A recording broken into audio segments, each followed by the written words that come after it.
En principe, l'islam n'autorise à réduire en esclavage que les non-musulmans. C'est ainsi qu'au cours des siècles, des centaines de milliers d'Européens, probablement 1 million, sont capturés. Mais l'Occident se défend. Comme les esclaves blancs se font rares, les musulmans se tournent de plus en plus vers l'Afrique.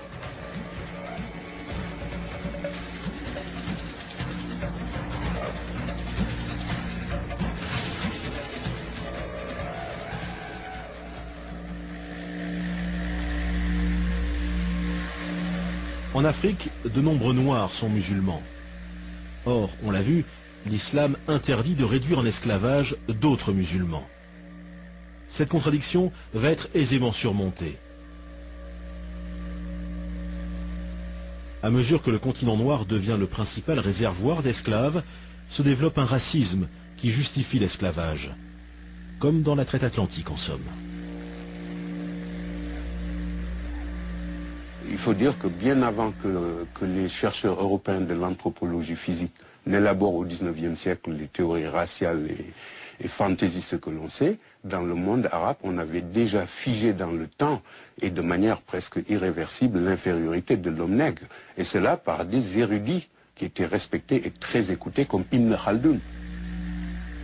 Ibn Khaldoun, grand lettré du XIVe siècle, qui pourtant écrit « Les seuls peuples à accepter l'esclavage sont les nègres, en raison d'un stade inférieur d'humanité, leur place étant plus proche du stade animal. » Il est sûr qu'il y a, et là justement j'ai montré qu'il y a beaucoup de qualificatifs, beaucoup disons toute une vision du noir, de l'esclave, comme un être inférieur, etc. Il y a plusieurs termes en arabe. Pour dire esclave, on dit abd.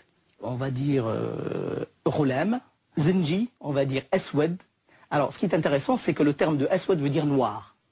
Hein? Zinji va également s'appliquer aux Noirs issus de la région, donc de l'Afrique orientale.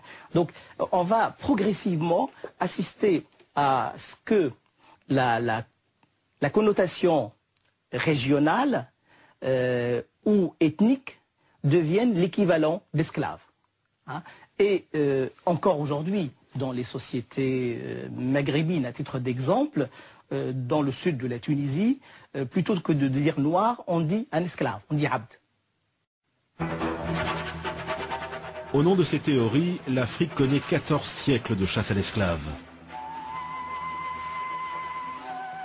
Des attaques menées par des soldats dans le cadre de guerre ou par des bandes armées aux ordres de marchands. Ces attaques, bien sûr, sont d'une violence inouïe. C'est le feu qui est mis dans les cases, c'est des attaques frontales, bien sûr, contre des populations démunies de défense. Et bien sûr, par la suite, bien sûr, c'est un arrachement donc de ces personnes à leur famille, à leur pays. Pour capturer un esclave, les assaillants tuent en moyenne 2 ou 3 personnes. Et dans les villages, il y a une marchandise que l'on recherche particulièrement. En tant que marchandise, bien sûr, l'enfant donc est plus à même d'être réadapté, d'être acculturé, d'être maîtrisé. Hein, alors qu'un adulte, il aurait tendance à ne pas accepter sa servitude.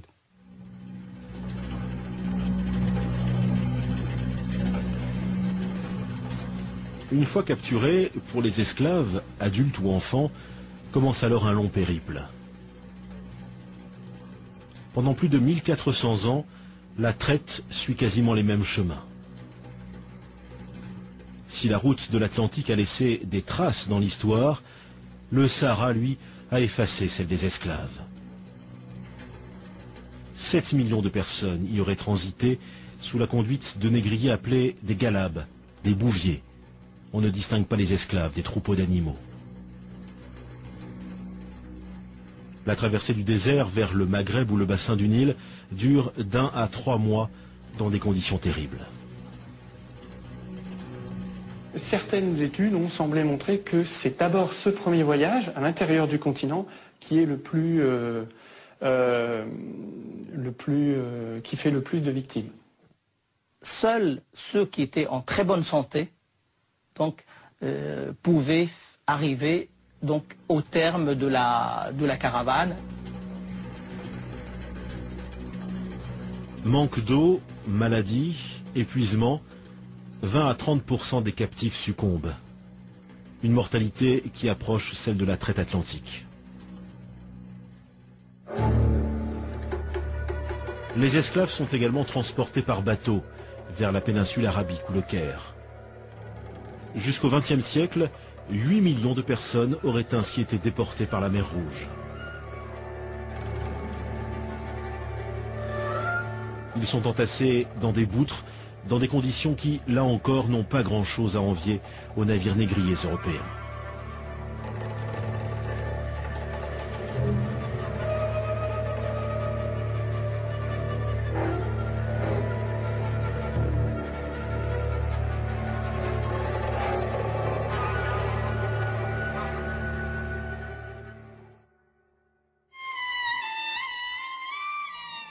Les survivants arrivent vers les marchés aux esclaves du Caire, de Bagdad, d'Istanbul, de la Mecque ou de Tombouctou.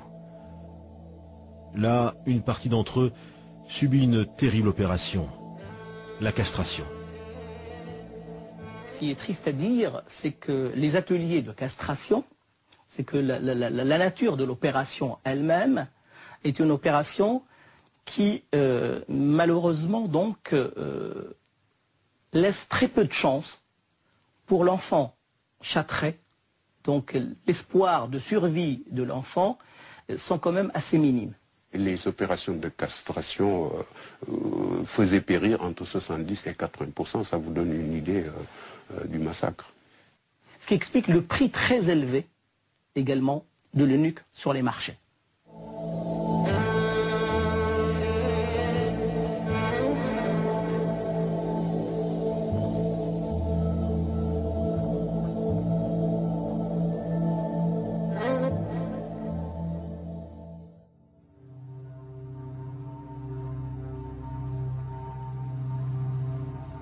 Malgré sa cruauté, la traite orientale a duré jusqu'au début du XXe siècle, sans être remise en cause.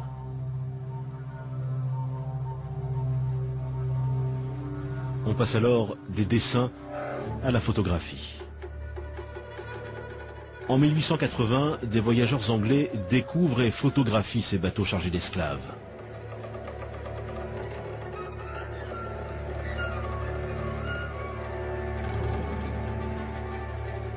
Les bateaux proviennent de l'île de Zanzibar, au large de l'actuelle Tanzanie.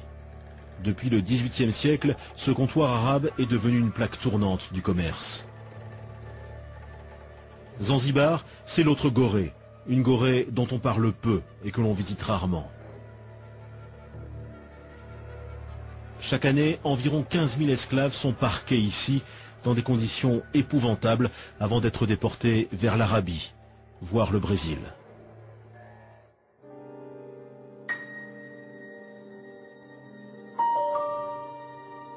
Ces photos prises à la fin du XIXe siècle donnent une idée d'une pratique ancestrale.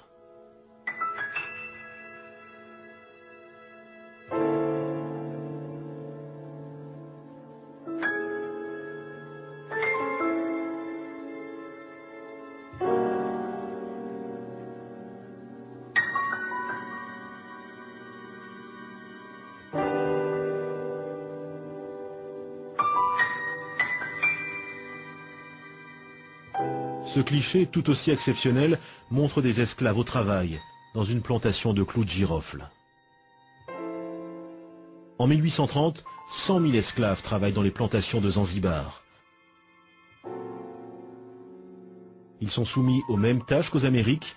La mortalité y est équivalente, car les mauvais traitements de la part des maîtres sont monnaie courante.